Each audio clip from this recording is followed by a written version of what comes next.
ಮಹೇಂದ್ರ ಕುಮಾರ್ ಆಗ ಮಾಧ್ಯಮಗಳಿಗೆ ಡಾರ್ಲಿಂಗ್ ಅವರು, ಯಾಕೆಂದ್ರೆ ಅವರು ಹಿಂದುತ್ವ ಸಂಘಟನೆಯಲ್ಲಿ. ಬಹುಶಃ ಅಂತರಂಗದ ಎಲ್ಲರ ಮಾತುಗಳ ಧ್ವನಿ ಅದು ನಡು ಬಗ್ಗಿಸದ ಎದೆಯಲ್ಲಿ ಮಹೇಂದ್ರ ಕುಮಾರ್ ಅಂತ ನಾನು ಭಾವಿಸ್ತೇನೆ. ಇಲ್ಲಿವರೆಗೆ ಯಾರೆಲ್ಲ ಕೋಮುಗಲಭೆಯಲ್ಲಿ ಸತ್ತಿದ್ದಾರೋ, ಇಲ್ಲಿವರೆಗೆ ಯಾರೆಲ್ಲ ಕೋಮುಗಲಭೆಯಿಂದ ಅವರ ಕುಟುಂಬಗಳನ್ನು ಕಳ್ಕೊಂಡಿದ್ದಾರೋ ಅವರಿಗೆ ಈ ಪುಸ್ತಕವನ್ನು ಅರ್ಪಣೆ ಮಾಡಿದ್ದೀವಿ. ಯಾವುದೇ ಕೋಮುದ್ವೇಷದ ದಾಳಿಗಳಲ್ಲಿ ಯಾರೋ ಐಎಎಸ್ ಅಧಿಕಾರಿಗಳ ಮಕ್ಕಳು ಬೀಳ್ತಾ MLA ಗಳ ಮಕ್ಕಳು ಬೀಳ MLA ಗಳ ಮಕ್ಕಳು ಬೀಳ್ತಾ ಇಲ್ಲ. ಮಹೇಂದ್ರ ಕುಮಾರ್ನಂತ ತೀರಾ ಹೇಳೋದಕ್ಕೆ ಸಿರಿವಂತರೂ ಅಲ್ಲದ, ತೀರಾ ತಿನ್ನೋಕ್ಕಿಲ್ಲದ ಬಡತನವೂ ಅಲ್ಲದ, ತೀರಾ ಮಧ್ಯಮ ವರ್ಗದ ಅಥವಾ ಕೆಳ ಮಧ್ಯಮ ವರ್ಗದ ಕುಟುಂಬದ ಒಬ್ಬ ಹುಡುಗನಿಗೆ ಇದು ಬಹಳ ದೊಡ್ಡ ಪ್ರೇರಣೆಯ ಸಂಗತಿ ಆಗುತ್ತೆ, ಹುಚ್ಚಾಗುತ್ತೆ, ಕಿಚ್ಚಾಗುತ್ತೆ. ಆ ಹುಚ್ಚು ಕಿಚ್ಚು ಆ ಮನುಷ್ಯನ ಕೈ ಒಳಗಡೆ ಮಚ್ಚಿಡಿಯುವಂತೆ ಮಾಡುತ್ತೆ ಸಮಾಜದ ನಡುವೆ ನಿಂತು.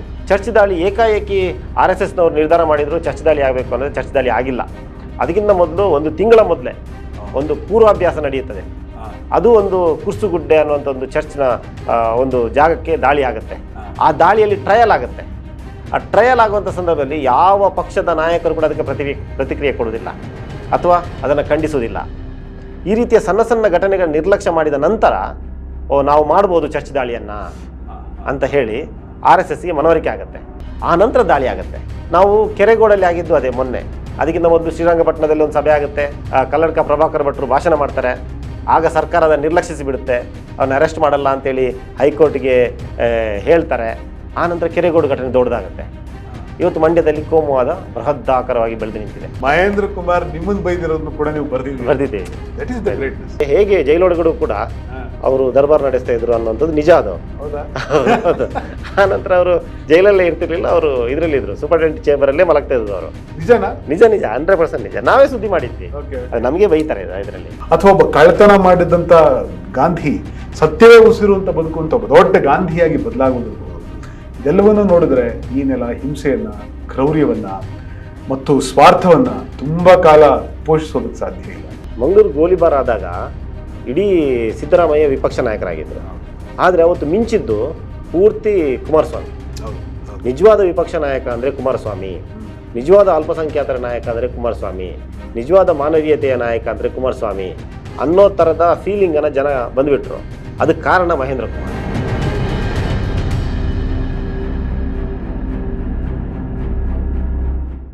ನವೀನ, ಏನ್ ಸಮಾಚಾರ? ಏನು ಸಮಾಚಾರ? ನಿಮ್ದೇನು ಸಮಾಚಾರ ಸರ್? ನಮ್ಮ ಸಮಾಚಾರ ನೀವು ಬರೆದಿರುವಂತ ಮಹೇಂದ್ರ ಕುಮಾರ್ ನಡು ಬಗ್ಗಿಸದ ಎದೆಯ ಧ್ವನಿ ಅನ್ನುವಂಥ ಈ ಸುಂದರವಾದ ಪುಸ್ತಕವನ್ನು ನನ್ನ ಕೈ ಸೇರಿತು. ಈ ಕೈ ಸೇರಿದ್ದೆ ನನ್ನ ಸಮಾಚಾರ. ಈ ಪುಸ್ತಕವನ್ನು ನೋಡಿದ್ದೆ ನನ್ನ ಸಮಾಚಾರ.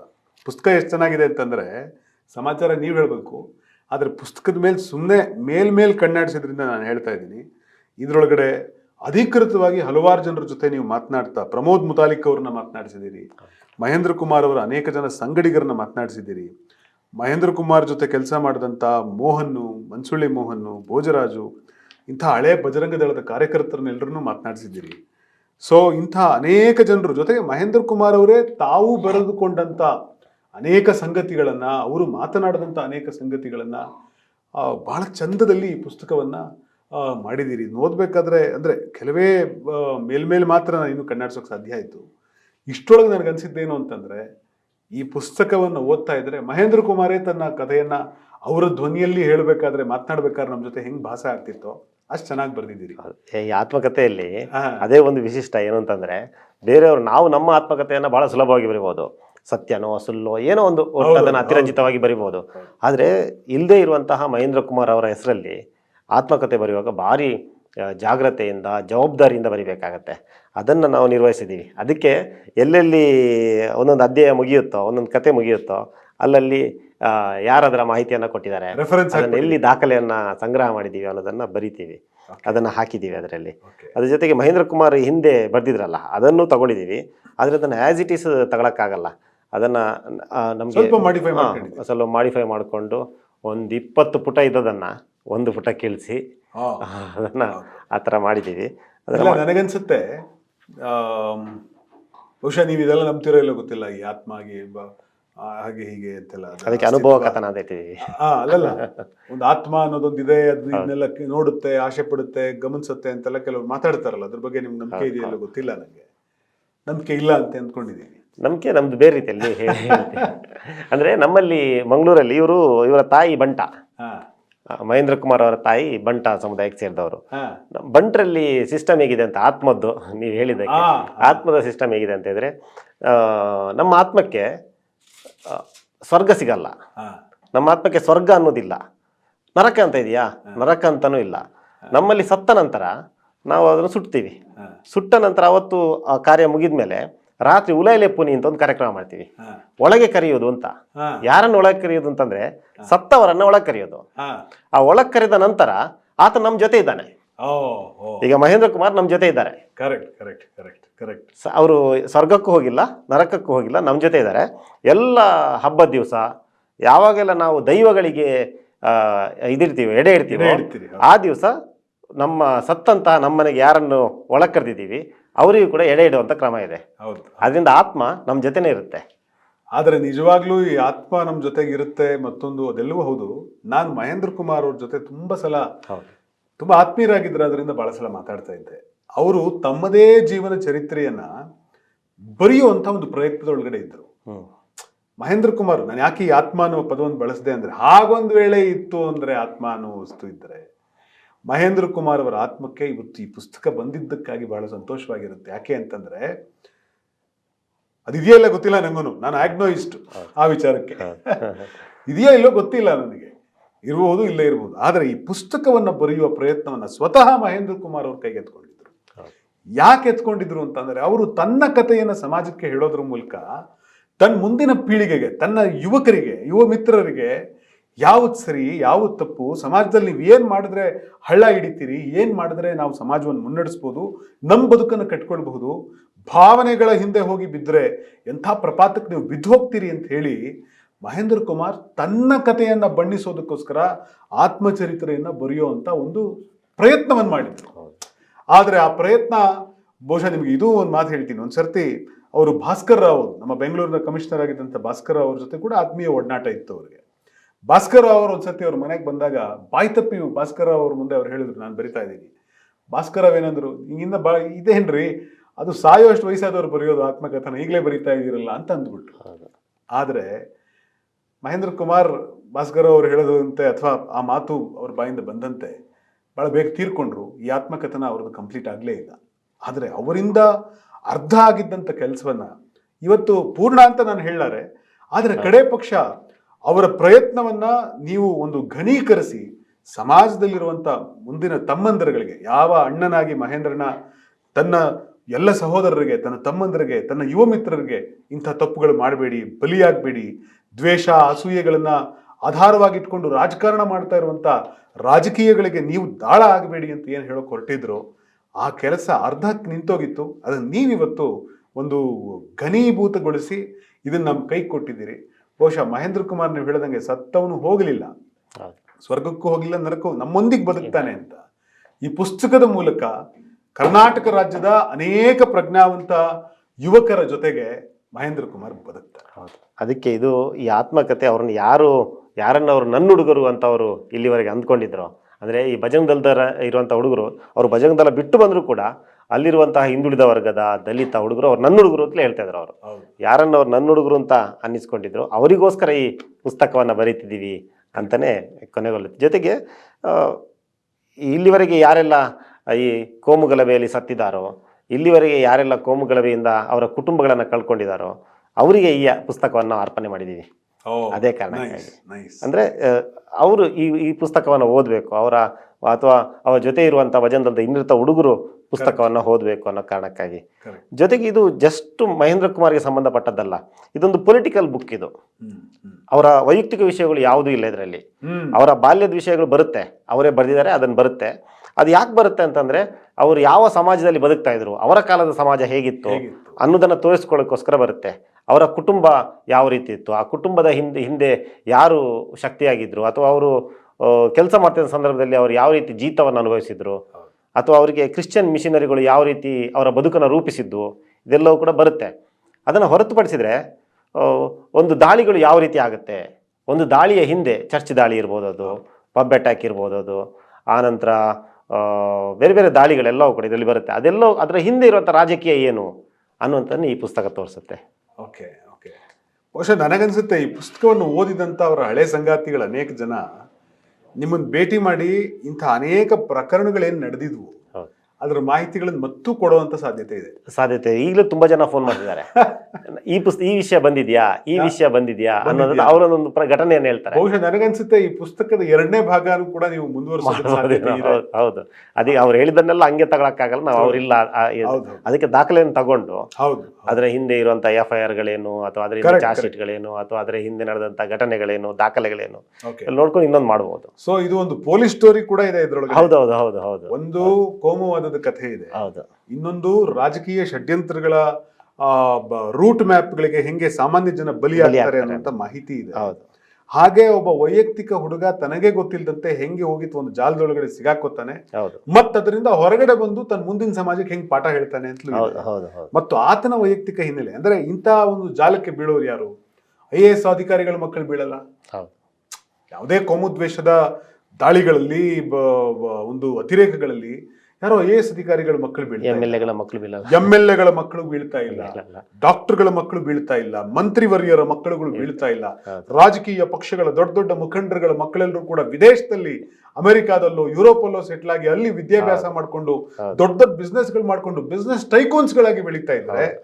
ಮಹೇಂದ್ರ ಕುಮಾರ್ನಂತ ತೀರಾ ಹೇಳೋದಕ್ಕೆ ಸಿರಿವಂತರೂ ಅಲ್ಲದ, ತೀರಾ ತಿನ್ನೋಕ್ಕಿಲ್ಲದ ಬಡತನವೂ ಅಲ್ಲದ, ತೀರಾ ಮಧ್ಯಮ ವರ್ಗದ ಅಥವಾ ಕೆಳ ಮಧ್ಯಮ ವರ್ಗದ ಕುಟುಂಬದ ಒಬ್ಬ ಹುಡುಗನಿಗೆ ಇದು ಬಹಳ ದೊಡ್ಡ ಪ್ರೇರಣೆಯ ಸಂಗತಿ ಆಗುತ್ತೆ, ಹುಚ್ಚಾಗುತ್ತೆ, ಕಿಚ್ಚಾಗುತ್ತೆ. ಆ ಹುಚ್ಚು ಕಿಚ್ಚು ಆ ಮನುಷ್ಯನ ಕೈ ಒಳಗಡೆ ಮಚ್ಚ ಹಿಡಿಯುವಂತೆ ಮಾಡುತ್ತೆ. ಸಮಾಜದ ನಡುವೆ ನಿಂತು ಆತನ ಆಕ್ರೋಶವನ್ನ ಇನ್ನೊಂದು ರೀತಿಯಲ್ಲಿ ಅವನು ವ್ಯಕ್ತಪಡಿಸ್ತಾ ಬರ್ತಾನೆ. ಆದ್ರೆ ಅದು ಆತ ಮಾಡಿದಂತ ಎಲ್ಲ ಹೋರಾಟ ಆತನನ್ನ ಬಲಿಯಾಗಿಸುತ್ತೆ ಮತ್ತು ಅವನ ಹೋರಾಟದ ಫಲಾನುಭವಿ ಮೇಲಿನ ಯಾರೋ ನೆಮ್ಮದಿಯಾಗಿ ಕೂತ್ಕೊಂಡು ಇವನ್ ನೋಡ್ತಾ ನಗ್ತಾ ಇರ್ತಾನೆ, ಹುಚ್ಚ ನೋಡು ಹುಚ್ಚತ್ತಿಸ್ಕೊಂಡಿದ್ದಾನೆ. ಅದನ್ನ ಬಹಳ ಸುಂದರವಾಗಿ ಮಹೇಂದ್ರ ಕುಮಾರ್ ಜೀವಂತ ಅವರಿದ್ದಾಗ ಎಲ್ಲರ ನಡುವೆ ಬಹಳ ಜನ ಯುವಕರಿಗೆ ಇದನ್ನು ಹೇಳಿ ಮನಸ್ಪರಿವರ್ತನೆ ಮಾಡುವಂತ ಕೆಲಸ ಮಾಡ್ತಾ ಇದ್ರು. ಬಹುಶಃ ಅವರ ನಂತರ ಈ ಪುಸ್ತಕ ಕೆಲಸ ಮಾಡುತ್ತೆ ಅಂತ ನಾನು ಭಾವಿಸಿದೆ. ಹಂಗಂದ್ರೆ ಈಗ ಇದರಲ್ಲಿ ಇನ್ನೊಂದು ಏನು ಅಂತಂದ್ರೆ, ಜಸ್ಟ್ ಮಹೇಂದ್ರ ಕುಮಾರ್ ಅವರ ಹುಡುಗರಿಗೆ ಮಾತ್ರ ಬುದ್ಧಿವಾದ ಹೇಳೋ ಥರ ಇಲ್ಲ, ಇದು ಇಡೀ ಸೊಸೈಟಿಗೆ ಒಂದು ಸಂದೇಶವನ್ನು ಕೊಡೋ ಥರ. ಅಂದರೆ ಒಂದು ರೀತಿಯಲ್ಲಿ ರಾಜಕೀಯ ನಮ್ಮ ನಿಲುವುಗಳೇನಿರಬೇಕು, ಅದರ ಜೊತೆಗೆ ರಾಜಕೀಯ ಪಕ್ಷದವರ ಒಂದು ಜವಾಬ್ದಾರಿಗಳೇನು. ಈಗ ಚರ್ಚ್ ದಾಳಿ ಆಯಿತು, ಚರ್ಚ್ ದಾಳಿ ಏಕಾಏಕಿ RSSನವ್ರು ನಿರ್ಧಾರ ಮಾಡಿದ್ರು ಚರ್ಚ್ ದಾಳಿ ಆಗಬೇಕು ಅನ್ನೋದು ಚರ್ಚ್ ದಾಳಿ ಆಗಿಲ್ಲ. ಅದಕ್ಕಿಂತ ಮೊದಲು ಒಂದು ತಿಂಗಳ ಮೊದಲೇ ಒಂದು ಪೂರ್ವಾಭ್ಯಾಸ ನಡೆಯುತ್ತದೆ. ಅದು ಒಂದು ಕುರ್ಸುಗುಡ್ಡೆ ಅನ್ನುವಂಥ ಒಂದು ಚರ್ಚ್ನ ಒಂದು ಜಾಗಕ್ಕೆ ದಾಳಿ ಆಗುತ್ತೆ. ಆ ದಾಳಿಯಲ್ಲಿ ಟ್ರಯಲ್ ಆಗುತ್ತೆ. ಆ ಟ್ರಯಲ್ ಆಗುವಂಥ ಸಂದರ್ಭದಲ್ಲಿ ಯಾವ ಪಕ್ಷದ ನಾಯಕರು ಕೂಡ ಅದಕ್ಕೆ ಪ್ರತಿಕ್ರಿಯೆ ಕೊಡೋದಿಲ್ಲ ಅಥವಾ ಅದನ್ನು ಖಂಡಿಸೋದಿಲ್ಲ. ಈ ರೀತಿಯ ಸಣ್ಣ ಸಣ್ಣ ಘಟನೆಗಳ ನಿರ್ಲಕ್ಷ್ಯ ಮಾಡಿದ ನಂತರ ನಾವು ಮಾಡ್ಬೋದು ಚರ್ಚ್ ದಾಳಿಯನ್ನ ಅಂತ ಹೇಳಿ RSSಗೆ ಮನವರಿಕೆ ಆಗುತ್ತೆ. ಎಲ್ಲರೂ ನಿರ್ಲಕ್ಷ್ಯ ಮಾಡಿದ್ದಾರೆ, ನಾವು ಮಾಡ್ಬೋದು ಈಗ ದಾಳಿಯನ್ನ ಅನ್ನುವಂಥದ್ದು. ಆ ನಂತರ ದಾಳಿ ಆಗುತ್ತೆ. ನಾವು ಕೆರೆಗೋಡಲ್ಲಿ ಆಗಿದ್ದು ಅದೇ ಮೊನ್ನೆ, ಎಲ್ಲಿ ಮಂಡ್ಯದಲ್ಲಿ. ಅದಕ್ಕಿಂತ ಮೊದಲು ಶ್ರೀರಂಗಪಟ್ಟಣದಲ್ಲಿ ಒಂದು ಸಭೆ ಆಗುತ್ತೆ. ಶ್ರೀರಂಗಪಟ್ಟಣದಲ್ಲಿ ಸಭೆ ಆಗುವಾಗ ಕಲ್ಲಡ್ಕ ಪ್ರಭಾಕರ್ ಭಟ್ರು ಭಾಷಣ ಮಾಡ್ತಾರೆ. ಆಗ ಸರ್ಕಾರ ಅದನ್ನು ನಿರ್ಲಕ್ಷಿಸಿ ಬಿಡುತ್ತೆ, ಏನೂ ಆಗಲ್ಲ ಬಿಡಿ ಅಂತ ಅನ್ನೋ ಥರ. ಅವನ್ನ ಅರೆಸ್ಟ್ ಮಾಡಲ್ಲ ಅಂತೇಳಿ ಹೈಕೋರ್ಟ್ಗೆ ಹೇಳ್ತಾರೆ. ಆ ನಂತರ ಕೆರೆಗೋಡು ಘಟನೆ ದೊಡ್ಡದಾಗತ್ತೆ. ಇವತ್ತು ಮಂಡ್ಯದಲ್ಲಿ ಕೋಮುವಾದ ಬೃಹದಾಕಾರವಾಗಿ ಬೆಳೆದು ನಿಂತಿದೆ ಇವತ್ತು. ಈ ರೀತಿ ಅವತ್ತೇ ಮಹೇಂದ್ರ ಕುಮಾರ್ ಅದನ್ನು ಕಂಡುಕೊಂಡಿದ್ರು. ಅದನ್ನ ಅವತ್ತೇ ಆನಂತರ ಅದನ್ನ ದಾಖಲಿಸ್ತಾರೆ ಬೇರೆ ಕಡೆ. ಅಂದ್ರೆ ಸರ್ಕಾರ ಆಗಿರಬಹುದು, ಸಮಾಜ ಆಗಿರಬಹುದು, ನಡೀತಿರುವಂತ ಸಣ್ಣ ಸಣ್ಣ ತಪ್ಪುಗಳನ್ನು ನೀವು ಪ್ರತಿಭಟಿಸದೆ ಹೋದ್ರೆ, ಅದನ್ನ ತಡೆಯುವ ಪ್ರಯತ್ನ ಮಾಡಿದ್ರೆ, ನಾಳೆ ದಿವಸ ಆ ಸಣ್ಣ ಬೀಜ ಬೆಳೆದು ದೊಡ್ಡ ಆಲದ ಮರವಾಗುತ್ತೆ, ವಟವೃಕ್ಷವಾಗುತ್ತೆ. ಆಗ ಅದನ್ನ ನೀವು ಪ್ರತಿರೋಧಿಸೋದಕ್ಕಾಗಲ್ಲ ಅನ್ನುವ ಪಾಠವನ್ನ ಬಹುಶಃ ನೀವು ಹೇಳಿದಂತ ಈ ಮಾತಿನಿಂದ ನಾನು ಗ್ರಹಿಸ್ಕೊತೇನೆ. ಯಾವುದೇ ಸಂಘಟನೆ ಇರ್ಬೋದು, ಆ ಕಾರಣಕ್ಕೆ ಅದು ಯಾವುದೇ ಕೋಮುವಾದದ ಬೀಜವನ್ನ ತನ್ನ ಒಳಗಡೆ ಎದೆಯೊಳಗಡೆ ಬಿಟ್ಕೊಂಡಿರುವಂತಹ ಸಂಘಟನೆ ಆಗಿರ್ಬೋದು, ಅದು ಹಿಂದೂ ಪರ ಸಂಘಟನೆ ಆಗಿರ್ಬೋದು, ಇನ್ಯಾವುದೋ ಮುಸಲ್ಮಾನರ ಪರ ಸಂಘಟನೆ ಆಗಿರ್ಬೋದು, ಇನ್ಯಾವುದೋ ಸಂಘಟನೆ ಆಗಿರ್ಬೋದು, ಯಾವುದೇ ಸಂಘಟನೆ ಸಮಾಜ ವಿರೋಧಿ ಧ್ವನಿಯನ್ನ ಅಥವಾ ಇನ್ನೊಂದು ಯಾವುದೋ ದುರ್ಬಲರ ಮೇಲೆ ಆಕ್ರಮಣ ಮಾಡುವಂತ ಒಂದು ಪ್ರಯತ್ನವನ್ನ ಮಾಡಿದಾಗ ಅದು ಸಣ್ಣ ಆಕ್ರಮಣ ಬಿಡಿ ಅಂತ ನೆಗ್ಲೆಕ್ಟ್ ಮಾಡಿ ಬಿಡುವ ಹಾಗಿಲ್ಲ. ಯಾವುದೇ ಸಣ್ಣ ತಪ್ಪನ್ನು ಕೂಡ ತಪ್ಪಾಗಿಯೇ ಖಂಡಿಸಬೇಕು. ಖಂಡಿಸದೆ ಹೋದರೆ ಸಮಾಜ ಅದಕ್ಕೆ ಒಪ್ಪಿಗೆ ಸೂಚಿಸಿದಂತಾಗತ್ತೆ. ಮಾಧ್ಯಮ ಅವತ್ತೂ ಯಾವಾಗ ಮಹೇಂದ್ರ ಕುಮಾರ್ ಕಾಲದಲ್ಲೂ ಹಾಗೆ ಇತ್ತು ಮಾಧ್ಯಮ. ಮಹೇಂದ್ರ ಕುಮಾರ್ ಆಗ ಮಾಧ್ಯಮಗಳಿಗೆ ಡಾರ್ಲಿಂಗ್ ಅವರು. ಯಾಕೆಂದ್ರೆ ಅವರು ಹಿಂದುತ್ವ ಸಂಘಟನೆಯಲ್ಲಿದ್ರು. ಯಾವಾಗ ಅವರು RSS ಅನ್ನ ಬಿಟ್ಟು ಹೊರಗೆ ಬಂದ್ರು, ಆನಂತರ ಅವರನ್ನ ವಿಲನ್ ಆಗಿ ನೋಡ್ಲಿಕ್ಕೆ ಶುರು ಮಾಡಿದ್ರು. ಅವರು ದೇಶದ್ರೋಹಿ ಆಗ್ಲಿಕ್ಕೆ ಶುರುವಾಯಿತು. ಸೊ ಅದರೊಳಗಡೆ ಮಹೇಂದ್ರ ಕುಮಾರ್ ಜೈಲಿಗೆ ಹೋದ ನಂತರ ಒಂದ್ ಕಡೆ ಬಲಪಂಥೀಯ ಆ, ಮಾಧ್ಯಮಗಳ ಪಾಲಿಗೆ ಮಹೇಂದ್ರ ಕುಮಾರ್ ಒಬ್ಬ ಹೀರೋ ಆಗಿ ಒಬ್ಬ ಅದೇನು ಧರ್ಮರಕ್ಷಕನಾಗಿ ಈ ರೀತಿ ಅವನನ್ನು ಬಿಂಬಿಸುವಂತ ಪ್ರಯತ್ನ ನಡೀತಾ ಇತ್ತು. ಅದೇ ಸಂದರ್ಭದಲ್ಲಿ ಎಡಪಂಥೀಯ ಮಾಧ್ಯಮಗಳು ಹೌದು ಆ ಸಂದರ್ಭದಲ್ಲಿ ಇಲ್ಲದ ಕೆಲವು ಸಂಗತಿಗಳನ್ನು ಕೂಡ ಬರೀತಾ ಇದ್ವು ಅನ್ನೋದು ನೀವಿಲ್ಲಿ ನೋಟಿಸ್ ಮಾಡಿದ್ದೀರಿ. ಇಲ್ಲ, ಅಂದ್ರೆ ಮಹೇಂದ್ರ ಕುಮಾರ್ ಅವ್ರು ಹೇಳ್ಕೊಂಡಿದ್ದಾರೆ. ಅವ್ರು ಹೇಳ್ತಾ ಇದ್ರು ಮಹೇಂದ್ರ ಕುಮಾರ್ ಅವ್ರು ಹೇಳ್ಕೊಂಡಿದ್ದಾರೆ. ನಮ್ಗೆ ಹೇಳ್ತಾ ಇದ್ದದು ನಮ್ಗೆ ಹೇಳ್ತಾ ಯಾವ್ದೋ ಪತ್ರಿಕೆಯಲ್ಲಿ ಬರೋದು ಹೌದೌದು ಮಹೇಂದ್ರ ಕುಮಾರ್ ಒಳಗಡೆ ಜೈಲ್ ಸೆಲ್ಲಲ್ಲಿ ಇಲ್ಲ, ಹೌದು ಆತ ಸೀದಾ ಅದನ್ನ ಅವ್ರು ನಮ್ಗೆ ಹೇಳ್ತಾ ಇದ್ರು, ನಮಗೆ ಬೈತಾ ಇದ್ದದ್ದು ಅವರು. ಏನಂತಂದ್ರೆ ಇವ್ರು ಜೈಲಲ್ಲಿ ಇರ್ಲೇ ಇಲ್ಲ, ಜೈಲ್ ಸೆಲ್ಲಲ್ಲಿ ಜೈಲ್ ಸೆಲ್ಲಲ್ಲಿ ಇಲ್ಲ, ಇವರು ಹೌದೌದು ಸೊ ಮಹೇಂದ್ರ ಕುಮಾರ್ಗೆ ಒಳಗಡೆ ಗುಂಡ್ ಸಪ್ಲೈ ಆಗುತ್ತೆ, ಒಳ್ಳೆ ನಿಜ ಕೂಡ ಅದು. ಸಪ್ಲೈ ಆಗ್ತಾ ಇದೆ. ನಿಜ ಕೂಡ ಅದು. ನಾನು ಆ ಟೈಮಲ್ಲಿ ರಿಪೋರ್ಟರ್ ಆಗಿದ್ದೆ. ಓಕೆ, ನಾನ್ ರಿಪೋರ್ಟರ್ ಆಗಿದ್ದೆ, ಸುದೀಪ್ತೋ ಇದ್ದ, ಸತ್ಯ ಅಂತ ಇದ್ರು, ಇನ್ನೊಬ್ಬ ತುಂಬಾ ಜನ ರಿಪೋರ್ಟ್ ಇದ್ದು. ನಾವು ಒಂದು ಗ್ರೂಪ್ ಇತ್ತು, ಓಕೆ, ನಮ್ದು ಪತ್ರಕರ್ತರ ಅಧ್ಯಯನ ಕೇಂದ್ರ ಅಂತ ಇತ್ತು. ಓಕೆ, ಸ್ವಲ್ಪ ಎಡ ಒಲವುಳ್ಳಂತಹ ಪತ್ರಕರ್ತರ ಒಂದು ಟೀಮ್ ಈಗಲೂ ಇದೆ, ಓಕೆ, ಪತ್ರಕರ್ತರ ಅಧ್ಯಯನ ಕೇಂದ್ರ ಅಂತ. ಇವರು ಜೈಲಲ್ಲಿದ್ರು. ಇವು ಜೈಲಿಗೆ ಒಳಗೋಗುವಾಗ ಒಬ್ಬ ಇನ್ಸ್ಪೆಕ್ಟರ್ ಇವರಿಗೆ ಹಾಸಿಗೆ ತಲೆದಿಂಬ ಎಲ್ಲ ತಗೊಂಡು ಹೋಗ್ತಾರೆ. ಆ ಫೋಟೋ ಬಹುಶಃ ಈಗಲೂ ಸಿಗ್ಬೋದು, ನನ್ನ ಹಾರ್ಡ್ ಡಿಸ್ಕ್ ಅಲ್ಲಿ ಹುಡುಕಿದ್ರೆ ಈಗಲೂ ಸಿಗ್ಬೋದು. ಹೌದು, ಹಾಸಿಗೆ ದಿಂಬೆಲ್ಲ ತಗೊಂಡು ಹೋಗ್ತಾರೆ. ಅದಕ್ಕೆ ಅವಕಾಶ ಇದೆಯಾ ಜೈಲೊಳಗಡೆ? ಇಲ್ಲ. ಜೈಲೊಳಗಡೆ ಕ್ರೀಡಾಕೂಟಗಳು ಸ್ಟಾರ್ಟ್ ಆಗುತ್ತೆ ಜೈಲೊಳಗಡೆ. ಅದರ ನೇತೃತ್ವ ಮಹೇಂದ್ರ ಕುಮಾರ್ ಅವರದು. ಅದನ್ನೆಲ್ಲ ನಾವು ಬರಿತೀವಿ ಆಗ. ಕ್ರೀಡಾಕೂಟ ಸ್ಟಾರ್ಟ್ ಆಗುತ್ತೆ. ಬಟ್ ನಿಜ ನಿಜ ನಿಜ ನಿಜ ಕ್ರೀಡಾಕೂಟ ಅಲ್ಲಲ್ಲ, ಕ್ರೀಡಾಕೂಟದ ಫೋಟೋ ಇದೆ ಅಲ್ವಾ? ಫೋಟೋ ಇದೆ, ಪೇಪರ್ ಅಲ್ಲಿ ಬರುತ್ತೆ. ಮರು ದಿವಸ ಕ್ರೀಡಾಕೂಟ ನಡೆಯಿತು ಜೈಲೊಳಗಡೆ. ಅದು ಆಯೋಜನೆ ಮಾಡೋದು ಇವರು, ಮಹೇಂದ್ರ ಕುಮಾರ್ ಆಯೋಜನೆ ಮಾಡೋದು ಇವರು. ಆನಂತರ ಪತ್ರಕರ್ತರನ್ನ ಕರ್ಕೊಂಡು ಹೋಗ್ತಾರೆ. ಅವರಿಗೆ ಬೇಕಾದಂತ ಪತ್ರಕರ್ತರು ಮಾತ್ರ, ನಾವೆಲ್ಲ ಎಂಟ್ರಿ ಇಲ್ಲ. ಕರ್ಕೊಂಡು ಹೋಗಿ ಅಲ್ಲಿ ಪ್ರಶಸ್ತಿ ವಿತರಣೆ ಆಗುತ್ತೆ ಜೈಲೊಳಗಡೆ. ಅಂದ್ರೆ ಒಂದು ಆ ಟೈಮಲ್ಲಿ ಬಿಜೆಪಿ ಸರ್ಕಾರ ಇತ್ತು. ಸೊ ಇವರು ಅದನ್ನ ಆ ಟೈಮಲ್ಲಿ ಒಂದು ಒಳಗಡೆ ಹೇಗೆ ಜೈಲೊಳಗಡೆ ಕೂಡ ಅವರು ದರ್ಬಾರ್ ನಡೆಸ್ತಾ ಇದ್ರು ಅನ್ನುವಂಥದ್ದು ನಿಜ. ಅದು ಹೌದು. ಆನಂತರ ಅವರು ಜೈಲಲ್ಲೇ ಇರ್ತಿರ್ಲಿಲ್ಲ, ಅವರು ಇದ್ರಲ್ಲಿ ಇದ್ರು, ಸೂಪರಿಂಟೆಂಡೆಂಟ್ ಚೇಂಬರ್ ಅಲ್ಲೇ ಮಲಗ್ತಾ ಇದ್ರು ಅವರು. ನಿಜ 100% ನಿಜ. ನಾವೇ ಸುದ್ದಿ ಮಾಡಿದ್ವಿ, ಅದು ನಮ್ಗೆ ಬೈತಾರೆ ಇದರಲ್ಲಿ.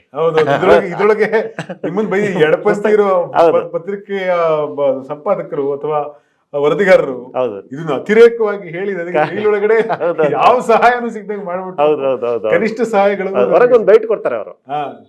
ಜೈಲು ಆ ನಂತರ ಇವರು ಹೊರಗಡೆ ಬರೆಯಕ್ ಶುರು ಮಾಡಿದ ನಂತರ ಒಳಗಡೆ ಇದ್ದ ನನಗೆ ಜೈಲು ನರಕ ಸದೃಶವಾಗಿ ಶುರುವಾಯ್ತು.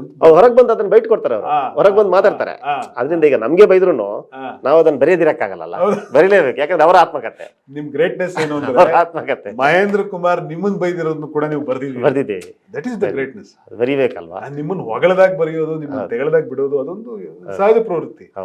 ಆದ್ರೆ ಇಲ್ಲಿ ಮಹೇಂದ್ರ ಕುಮಾರ್ ಅವರು ಒಳಗಡೆ ಕೂತು ಎಡಪಂಥೀಯ ಮಾಧ್ಯಮದವರು ಅನ್ನೋ ಟೀಕೆ ಮಾಡಿದ್ದನ್ನು ಕೂಡ ನೀವು ಅದನ್ನ ಬರ್ಕೊಂಡಿದ್ದೀರಿ. ಅವ್ರ ಆಂಗಲ್ ಅಲ್ಲಿ ನಾವು ಬರಿಬೇಕು, ಅವ್ರ ಆಂಗಲ್ ಅಲ್ಲಿ ನೀವು ಬರೀತೀವಿ.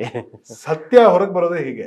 ಅಂದ್ರೆ ಒಂದ್ ರೀತಿ ನಿಷ್ಪಕ್ಷಪಾತವಾಗಿ, ಘಟನೆಗೆ ಆಧಾರವಾಗಿ, ಸತ್ಯಕ್ಕೆ ಆಧಾರವಾಗಿ ಚರ್ಚೆಗಳು ನಡೆದಾಗ ಅಥವಾ ಅದು ಸಮಾಜದ ಮುಂದೆ ಇಟ್ಟಾಗ ಸಮಾಜ ಸ್ವೀಕರಿಸ್ಲಿ. ಒಳ್ಳೇದು ಯಾವುದು, ತಪ್ಪು ಯಾವುದು, ಸಮಾಜ ಸ್ವೀಕರಿಸ್ಲಿ.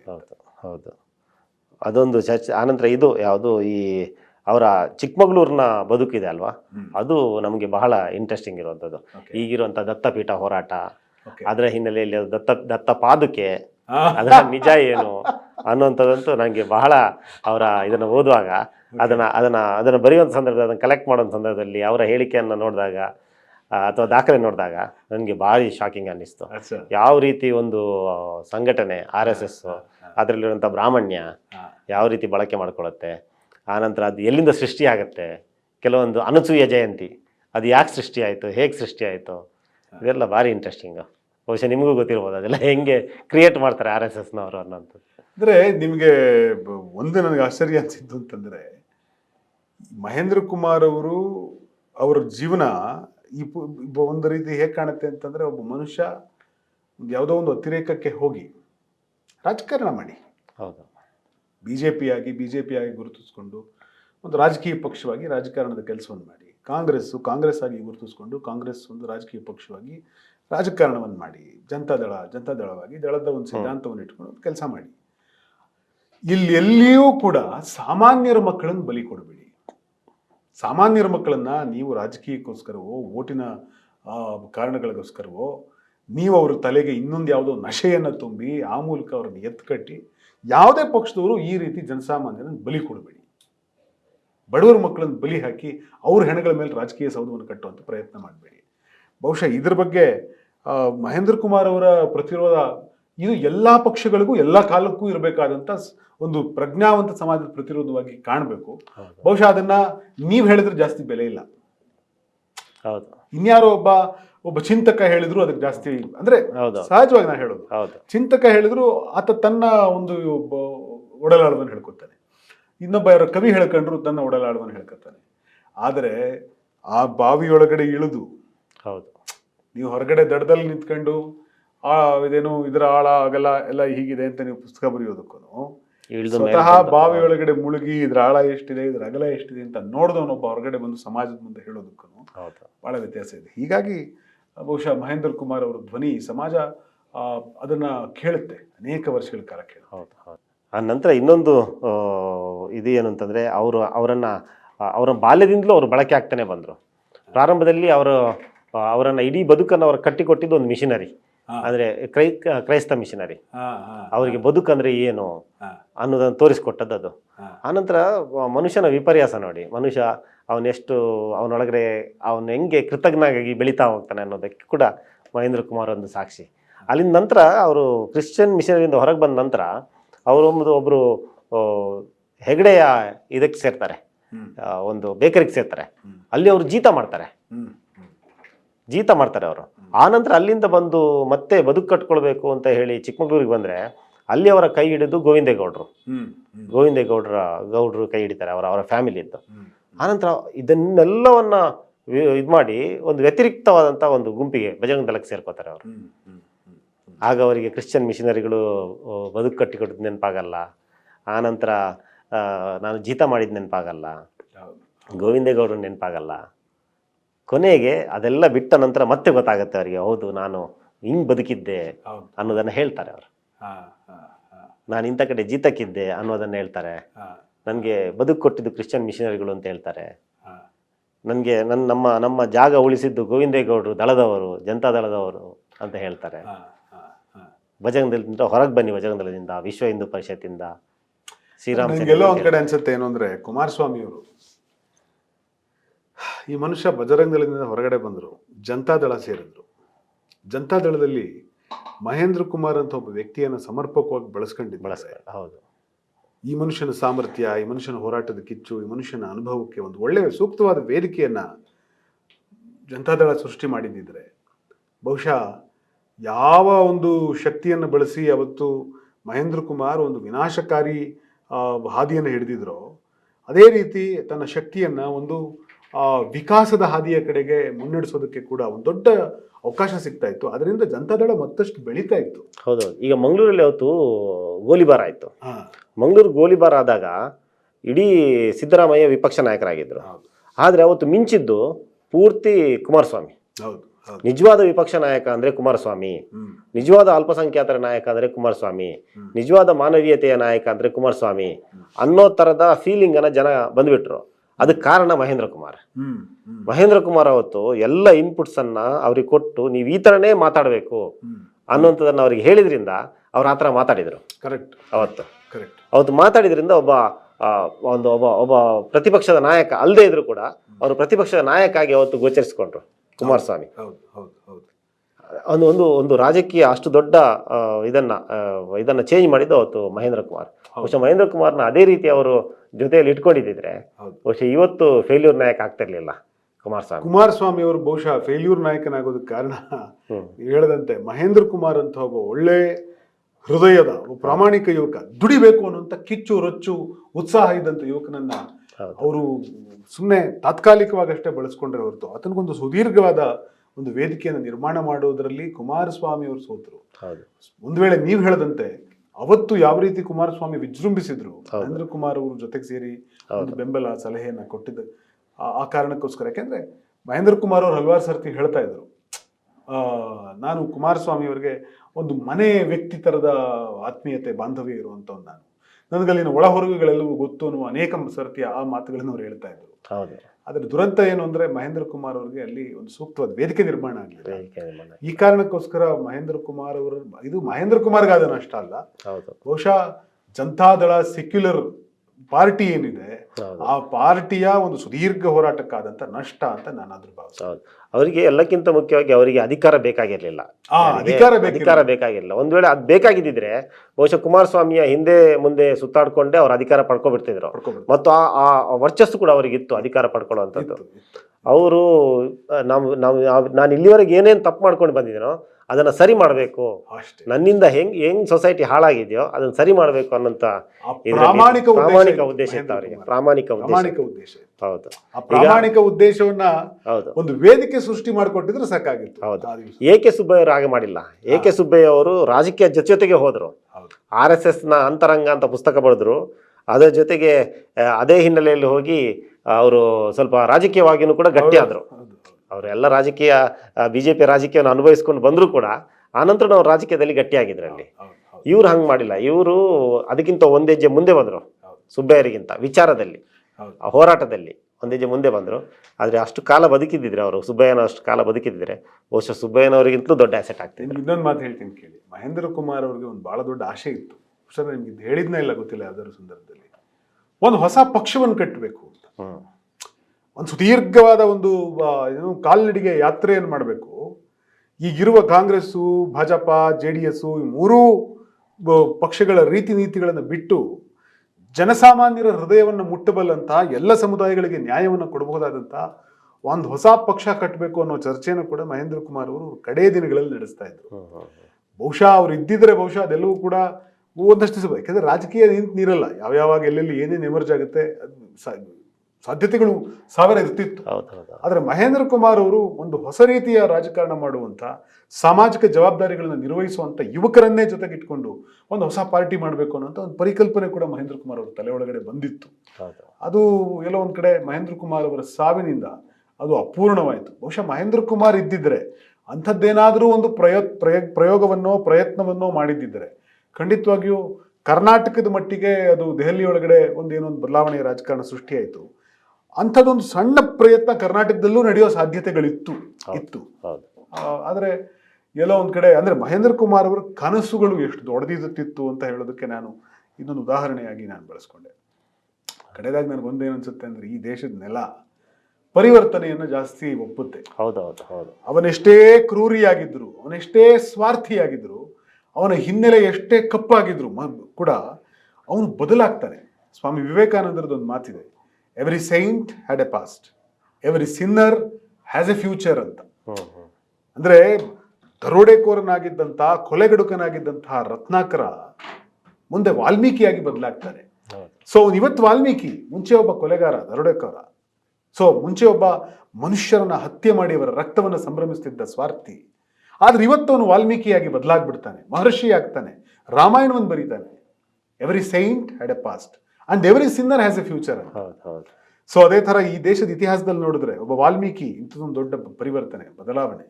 ಅದೇ ಒಬ್ಬ ಸಾಮ್ರಾಟ್ ಅಶೋಕ, ಅವನ್ನ ಚಂಡಾಲ ಅಶೋಕ ಅಂತ ಕರೀತಾ ಇತ್ತು ಇತಿಹಾಸ. ಮುಂದೆ ದೇವನಾಂಪ್ರಿಯ ಅಶೋಕನಾಗಿ ಮನುಷ್ಯ ಪ್ರೇಮದ ರಕ್ತದ ಕೋಡಿಯನ್ನೇ ಹರಿಸಿದಂತ ಒಬ್ಬ ಅಶೋಕ ಮಾನವ ಪ್ರೇಮದ ಬೀಜಗಳನ್ನ ಭಾರತದಾದ್ಯಂತ ಬಿತ್ತುತ್ತಾ ಹೋಗ್ತಾನೆ. ಅದೇ ತರ ಚಂದ್ರಗುಪ್ತ ಮೌರ್ಯ ಹಿಂಸೆಯ ದಾರಿಯನ್ನು ಬಿಟ್ಟು ಅಹಿಂಸಾ ಮಾರ್ಗವನ್ನು ಹಿಡಿದು ಜೈನ ಧರ್ಮವನ್ನು ಸ್ವೀಕರಿಸಿ ನಮ್ಮ ಶ್ರವಣ ಬೆಳಗೊಳದಲ್ಲಿ ಬಂದು ದೇಹತ್ಯಾಗ ಮಾಡ್ತಾನೆ, ಭಿಕ್ಷೆ ಬೇಡಿ ಬದುಕ್ತಾನೆ ಅನ್ನುವಂಥ ಸಂಗತಿಯನ್ನು ಕೂಡ ನಾವು ನೋಡಿದೀವಿ ಒಬ್ಬ ಚಂದ್ರಗುಪ್ತ ಮೌರ್ಯ. ಅದೇ ತರ ಒಬ್ಬ ವಾಲ್ಮೀಕಿ ಆಗಿರ್ಬೋದು, ಒಬ್ಬ ಅಶೋಕನಾಗಿರ್ಬೋದು, ಒಬ್ಬ ಚಂದ್ರಗುಪ್ತ ಮೌರ್ಯನಾಗಿರ್ಬೋದು, ಅಥವಾ ಒಬ್ಬ ಕಳ್ಳತನ ಮಾಡಿದಂಥ ಗಾಂಧಿ, ಸತ್ಯವೇ ಉಸಿರು ಅಂತ ಬದುಕುವಂತ ಒಬ್ಬ ದೊಡ್ಡ ಗಾಂಧಿಯಾಗಿ ಬದಲಾಗುವುದಿರಬಹುದು. ಇದೆಲ್ಲವನ್ನು ನೋಡಿದ್ರೆ ಈ ನೆಲ ಹಿಂಸೆಯನ್ನ, ಕ್ರೌರ್ಯವನ್ನ ಮತ್ತು ಸ್ವಾರ್ಥವನ್ನ ತುಂಬಾ ಕಾಲ ಪೋಷಿಸೋದಕ್ಕೆ ಸಾಧ್ಯ ಇಲ್ಲ. ಇಂದೆಲ್ಲ ನಾಳೆ ಪ್ರತಿಯೊಬ್ಬನೂ ಕೂಡ ಕತ್ತಲೆಯಿಂದ ಬೆಳಕಿನೊಡೆಗೆ, ಹಿಂಸೆಯಿಂದ ಅಹಿಂಸೆಯ ಕಡೆಗೆ, ಅಸತ್ಯದಿಂದ ಸತ್ಯದ ಕಡೆಗೆ, ಸ್ವಾರ್ಥದಿಂದ ವಿಶ್ವಮಾನವತೆಯ ಕಡೆಗೆ, ಮನುಷ್ಯ ಪ್ರೇಮದ ಕಡೆಗೆ ಹೆಜ್ಜೆ ಹಾಕಲೇಬೇಕಾದಂಥ ಅನಿವಾರ್ಯತೆ ನಮ್ಮೆಲ್ಲರಿಗೂ ಇದೆ, ಎಲ್ಲರ ಅಂತರಂಗದೊಳಗಡೆ ಇದೆ. ಬಹುಶಃ ಅಂತರಂಗದ ಎಲ್ಲರ ಮಾತುಗಳ ಧ್ವನಿ ಅದು ನಡುಬಗ್ಗಿಸದ ಎದೆಯ ದನಿ ಮಹೇಂದ್ರ ಕುಮಾರ್ ಅಂತ ನಾನು ಭಾವಿಸ್ತೇನೆ.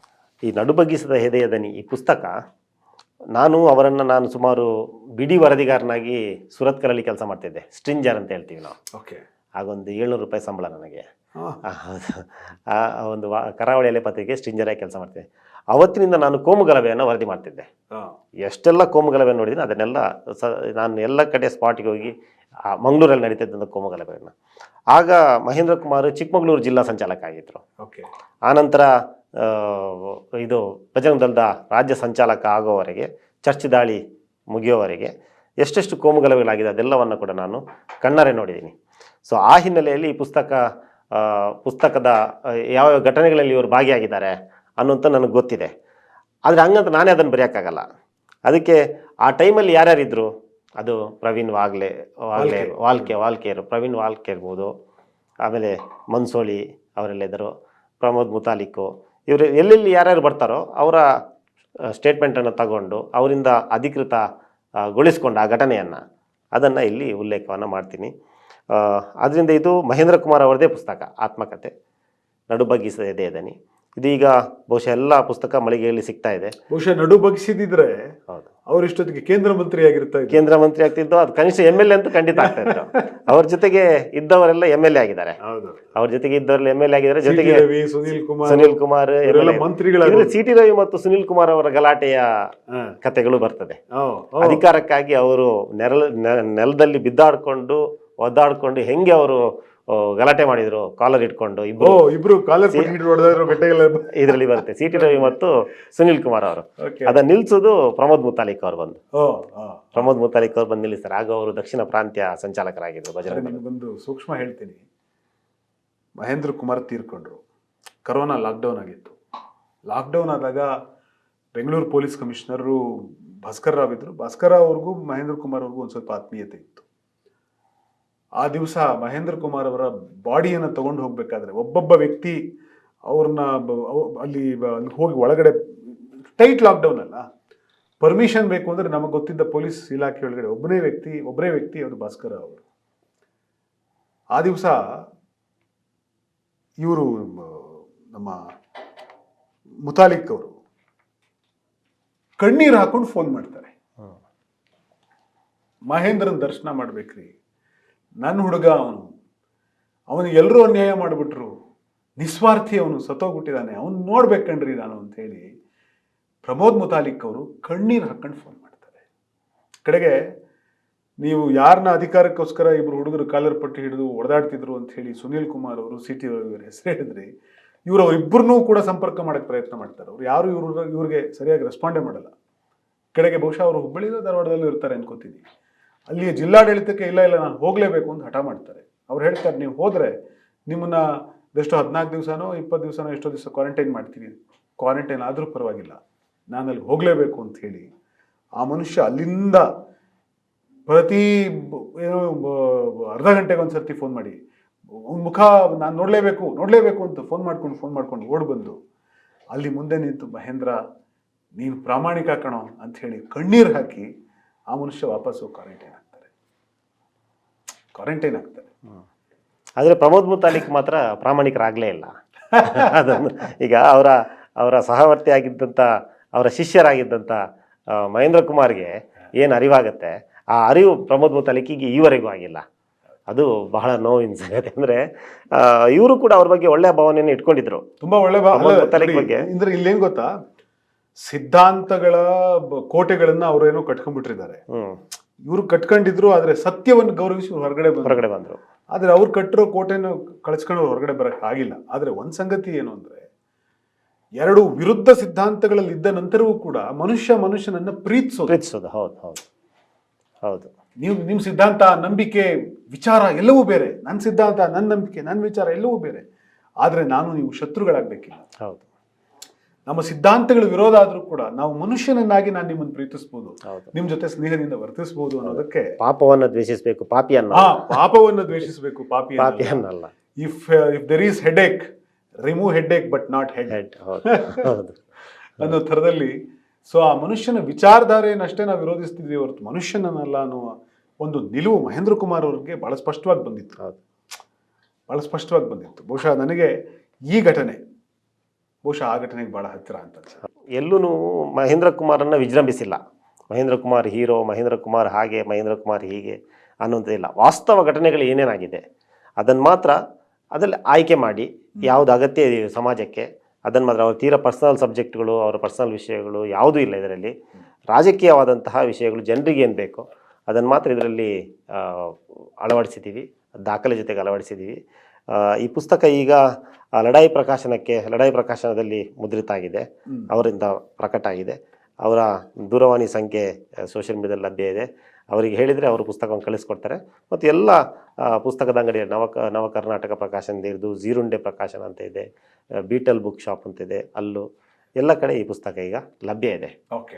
ಜೊತೆಗೆ ಬಹುಶಃ ಬಿಡುಗಡೆನೂ ಏನು ಕೆಲವೇ ದಿವಸದಲ್ಲಿ ಬಿಡುಗಡೆ ಆಗುತ್ತೆ, ಇನ್ನು ಅಧಿಕೃತ ಬಿಡುಗಡೆ ಆಗಿಲ್ಲ, ಕೆಲವೇ ದಿವಸದಲ್ಲಿ ಬಿಡುಗಡೆ ಆಗುತ್ತೆ. ಸೊ ಬಿಡುಗಡೆಗೆ ಮುಂಚೆನೆ ಪುಸ್ತಕದ ಬೇಡಿಕೆ ಜಾಸ್ತಿ ಆಗಿದೆ. ಬೇಡಿಕೆ ಜಾಸ್ತಿ ಆಗಿದೆ. ಹೌದು, ಎಲ್ಲ ಕಡೆಯಿಂದ ದುಬೈಯಿಂದ ಹಿಡಿದು ಹಳ್ಳಿಯಿಂದ ಬೇಡಿಕೆ ಬರ್ತಾ ಇದೆ. ಯಾರ್ಯಾರು ಅಡ್ರೆಸ್ಸನ್ನು ಕಳಿಸ್ತಾರೋ ಅವರಿಗೆ ಕೊರಿಯರ್ ಮಾಡ್ತಾ ಇದ್ದಾರೆ. ಅದರ ಜೊತೆಗೆ ಎಲ್ಲ ಪುಸ್ತಕದ ಅಂಗಡಿಯಲ್ಲೂ ಕೂಡ ಒಳ್ಳೆ ರೆಸ್ಪಾನ್ಸ್ ಇದೆ. ಬಟ್ ನಾನು ಬಯಸ್ತೀನಿ ಏನು ಅಂದರೆ, ಈ ಪುಸ್ತಕ ದುಬೈಯಲ್ಲಿ, ಸೌದಿ ಅರೇಬಿಯಾದಲ್ಲಿ ಮತ್ತು ಹೊರದೇಶಗಳಲ್ಲಿ ಕೂಡ, ಜೊತೆಗೆ ಹಳ್ಳಿಯಲ್ಲೂ ಹೋಗ್ತಾ ಇದೆ, ಹಳ್ಳಿಯಲ್ಲಿ ಕೂಡ ಹೌದು ಮಹೇಂದ್ರ ಕುಮಾರ್ ಅಭಿಮಾನಿಗಳು ಎಲ್ಲಿದ್ದಾರೆ. ಹೌದು, ಅಂದ್ರೆ ಮಹೇಂದ್ರ ಕುಮಾರ್ನ ವ್ಯಕ್ತಿ ಅಂತಲ್ಲ, ಒಂದು ವಿಚಾರವಾಗಿ, ಒಂದು ಚಿಂತನೆಯಾಗಿ ಹೌದು ಆ ಮನುಷ್ಯನನ್ನ ಪ್ರೀತಿಸಿದವರು ಯಾರಿದ್ದಾರೆ ಹೌದು ಅವರೆಲ್ಲರೂ ಕೂಡ ಇದನ್ನ ಜವಾಬ್ದಾರಿ ತಗೋಬೇಕೇನು ಅಂದ್ರೆ, ಕಡೆ ಪಕ್ಷ 100 ಜನ ಸೇರಿ ಒಂದು ಪುಸ್ತಕನ ಕೊಂಡು ಅದನ್ನ ಬಿಡುಗಡೆ ಮಾಡಿ ಅದನ್ನ ಹಂಚಿ ಸಂಭ್ರಮಿಸುವಂತ ಒಂದು ಕಾರ್ಯಕ್ರಮ ನಾಡಿನಾದ್ಯಂತ ನಡಿಬೇಕು. ಆ ಮೂಲಕ ಸತ್ಯದ ಹಾದಿಯಲ್ಲೇ ಸಂಘರ್ಷ ಮಾಡಿ ನಡೀತೀನಿ ಅಂತ ಎದೆ ಎತ್ತಿ ನಡೆದಂತ ಒಬ್ಬ ಸ್ವಾಭಿಮಾನಿ ಮಹೇಂದ್ರ ಕುಮಾರ್, ಕಡೆಯವರೆಗೂ ಬಾಡಿಗೆ ಮನೆಯಲ್ಲೇ ಬದುಕಿ ಸತ್ತಂತ, ಬೆಂಗಳೂರಿನಲ್ಲಿ ಬಾಡಿಗೆ ಮನೆಯಲ್ಲೇ ಬದುಕಿದಂತ ಒಬ್ಬ ಮಹೇಂದ್ರ ಕುಮಾರ್, ತನಗಾಗಿ ಯಾವುದೇ ಬಿಸ್ನೆಸ್ ಅನ್ನು ಮಾಡಿಕೊಳ್ಳದೆ, ಯಾವ ಬಿಸ್ನೆಸ್ ಇರಲಿಲ್ಲ ಅವರು ಸಾಯೋ ಕಡೆಗಳು. ಸೊ ರೂಪಾಯಿಗೋಸ್ಕರ ಕೂಡ ಆತ ಒದ್ದಾಡಿಕೊಂಡು ಬದುಕನ್ನ ಸಾಗಿಸ್ತಾ, ಆದರೆ ತನ್ನ ವೈಚಾರಿಕತೆ, ತನ್ನ ಸಿದ್ಧಾಂತ, ತನ್ನ ಬದುಕು, ತನ್ನ ಸ್ವಾಭಿಮಾನ ಇದು ಯಾವುದನ್ನು ಕೂಡ ರಾಜಿ ಮಾಡಿಕೊಳ್ಳದೆ ನಡುಬಗ್ಗಿಸದ ಎದೆಯ ದನಿಯಾಗಿ ಉಳಿದಂಥ ನಮ್ಮ ಧ್ವನಿಯ ಮಹೇಂದ್ರ ಕುಮಾರ್ ಅವರ ಪುಸ್ತಕಗಳು ನಾಡಿನ ಮೂಲೆ ಮೂಲೆಗಳಲ್ಲಿ ಪ್ರಜ್ಞಾವಂತ ಯುವಕರು ಕೊಳ್ಳಬೇಕು, ಓದಬೇಕು, ಹಂಚಬೇಕು. ಮತ್ತು ನಾಡಿನ ಮೂಲೆ ಮೂಲೆಗಳಲ್ಲಿ ಪುಟ್ಟದಾಗಿ ಆದರೂ ಇದನ್ನ ಬಿಡುಗಡೆಯ ಸಮಾರಂಭಗಳನ್ನು ಮಾಡಬೇಕು ಈ ಕಾರ್ಯಕ್ರಮದ್ದು ಅಂತ ನಾನು ಭಾವಿಸ್ತೀನಿ. ಆ ಮೂಲಕ ಇಂಥ ಒಂದು ಮಹಾಚೇತನಕ್ಕೆ ನಾವು ನಮ್ಮ ಒಂದು ಕೃತಜ್ಞತೆಯ ಸಲ್ಲಿಕೆಯನ್ನ ಮಾಡಬೇಕು ಅನ್ನೋದು ನಾನು ಭಾವಿಸ್ತೇನೆ. Thank you.